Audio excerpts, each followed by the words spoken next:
আমি তো রমজান মাসে দিনের বেলায় আমার স্ত্রীর সাথে মেলামেশা করে ফেলছি, একেবারে ফাইনাল মেলামেশা, আমার সিমেন আউট হয়ে গেছে বডি থেকে। এজন্য সে অস্থির হয়ে রাসূল সাল্লাল্লাহু আলাইহি ওয়াসাল্লামের কাছে শুনি, ইয়া রাসূলুল্লাহ আমি তো শেষ, আমারে বাঁচান, আমারে বাঁচান, আমি সবচাইতে মদিনায় গরিব। বলছে তাহলে কি আর করবো, নিয়ে যাও বাসায়, তুমি আর তোমার ফ্যামিলির সবাই মিলে এটা খাও। চিন্তা করেন, আসছিল পেনাল্টি দিতে, নিয়ে গেল এক ঝুড়ি খেজুর। ইচ্ছা করে যদি কেউ রোজা ভাঙে, তার বিধান হচ্ছে তার কাজাও করতে হবে, কাফফারাও দিতে হবে। কাজা মানে একটা রোজার জন্য আরেকটা রোজা, আর কাফফারা হচ্ছে হয় তাকে একটা দাস আজাদ করতে হবে, অথবা তাকে 60টা রোজা রাখতে হবে টানা, অথবা 60 জন মিসকিনকে খাওয়াতে হবে। ইসলাম কতটা সহজ আপনাকে শুনলেই বুঝতে পারবেন। এক সাহাবী আল্লাহ রাসূল সাল্লাল্লাহু আলাইহি ওয়া আলিহি ওয়াসাল্লামের কাছে এসে তিনি বললেন, ইয়া রাসূলুল্লাহ হালাকতু ইয়া রাসূলুল্লাহ, হে রাসূল আমি তো শেষ। রাসূল সাল্লাল্লাহু আলাইহি ওয়াসাল্লাম বললেন, ওমা আহলাকা, কি হয়েছে তোমার? তো সে বলে, ওয়াকাআতু আলা ইমরাআতি ফি রমাদান, আমি তো রমজান মাসে দিনের বেলায় আমার স্ত্রীর সাথে মেলামেশা করে ফেলছি, একেবারে ফাইনাল মেলামেশা, আমার সিমেন আউট হয়ে গেছে বডি থেকে। এজন্য সে অস্থির হয়ে রাসূল সাল্লাল্লাহু আলাইহি ওয়াসাল্লামের কাছে শুনি, ইয়া রাসূলুল্লাহ আমি তো শেষ, আমারে বাঁচান, আমারে বাঁচান। আমি আপনাদেরকে বোঝাচ্ছি হচ্ছে ফ্লেক্সিবিলিটি, ইসলাম যে কতটা ফ্লেক্সিবল এটা আগে মাথায় রাখেন, যে what is the essence of flexibility in ইসলাম।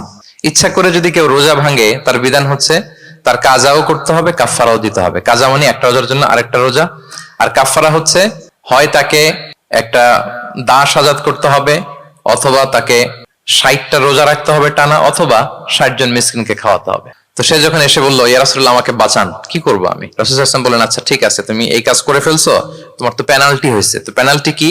তো বলে যে, রাসূল সাল্লাল্লাহু আলাইহি ওয়াসাল্লাম বললেন যে তুমি একটা দাস আজাদ করে দাও। বলে, ইয়া রাসূলুল্লাহ এই সক্ষমতা আমার নাই, আমি দাস আজাদ করবো কোত্থেকে? আচ্ছা এটা পারবা না, তো তাহলে টানা 60টা রোজা রাখো কাফফারা হিসেবে, টানা 60 দিন রোজা রাখতে হবে, রমজান চলে যাওয়ার পরে 60 দিন রোজা, এটা রাখো। বলে, ইয়া রাসূলুল্লাহ এটাও পারবো না আমি। আচ্ছা এটাও যদি না পারো, তাহলে তুমি 60 জন মিসকিনকে খাবার খাইয়ে দাও। এবার সে বলে, ইয়া রাসূলুল্লাহ খাবারও খাওয়াতে পারবো না আমি, এই সামর্থ্য নাই। কি বিপদ, দাস আজাদ এটাও পারবা না, টানা 60টা রোজা এটাও পারবা না, 60 জন মিসকিনকে খাবার দিবা তাও পারবা না, তো কি আর করা, বসো এক পাশে বসো। বসে আছেন, উনি অন্যান্য কাজ সারতেছেন।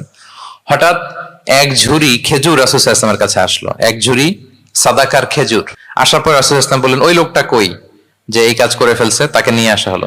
রাসূল সাল্লাল্লাহু আলাইহি ওয়াসাল্লাম বললেন, যাও, দাসও আজাদ করতে পারবা না, 60টা রোজাও রাখতে পারবা না, 60 জন মিসকিনকে খাবারও দিতে পারবো না, তাহলে এক ঝুড়ি খেজুর আমার দরবারে আসছে, চ্যারিটির সাদাকার খেজুর, যাও এগুলো গরিবদের মাঝে বিতরণ করে দাও, তাসাদ্দাক বিহা ফিল মাদিনা, মদিনায় বিতরণ করে দাও। এবার সে বলে, আলা আফকারা মিন্না ইয়া রাসূলুল্লাহ, ইয়া রাসূলুল্লাহ আমার চেয়ে গরিব কাউকে দিতে হবে?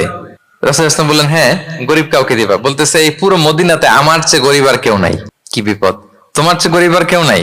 বলতেছে, আমি সবচাইতে মদিনায় গরিব। বলতেছে, তাহলে কি আর করবো, নিয়ে যাও বাসায়, তুমি আর তোমার ফ্যামিলির সবাই মিলে এটা খাও। চিন্তা করেন, আসছিল পেনাল্টি দিতে, নিয়ে গেল এক ঝুড়ি, কথা বোঝা নাই, নিয়ে গেল এক ঝুড়ি খেজুর। দেখেন what is the flexibility of Islam. ইসলাম কতটা ফ্লেক্সিবল, মানুষের সুবিধা অসুবিধাকে ইসলাম কতটা গুরুত্ব দেয়। আমরা ইসলামকে বোঝানোর ক্ষেত্রে, এক্সপ্লেইন করার ক্ষেত্রে এগুলো মাথায় রাখি না। তাহলে ইসলামের এই যে ফ্লেক্সিবিলিটি যখন কোনো নন মুসলিম দেখে, এই হাদিস যদি কোনো নন মুসলিম পড়ে, আপনি বলেন সে কি আর অন্য ধর্মে থাকতে পারবে? যে একটা ধর্ম এত ফ্লেক্সিবল হয় কি করে, এত ফ্লেক্সিবল। এভাবে আপনি যদি দেখেন যে রাসূল সাল্লাল্লাহু আলাইহি ওয়াসাল্লাম খুব সহজ করে দ্বীন ইসলামকে উপস্থাপন করেছেন।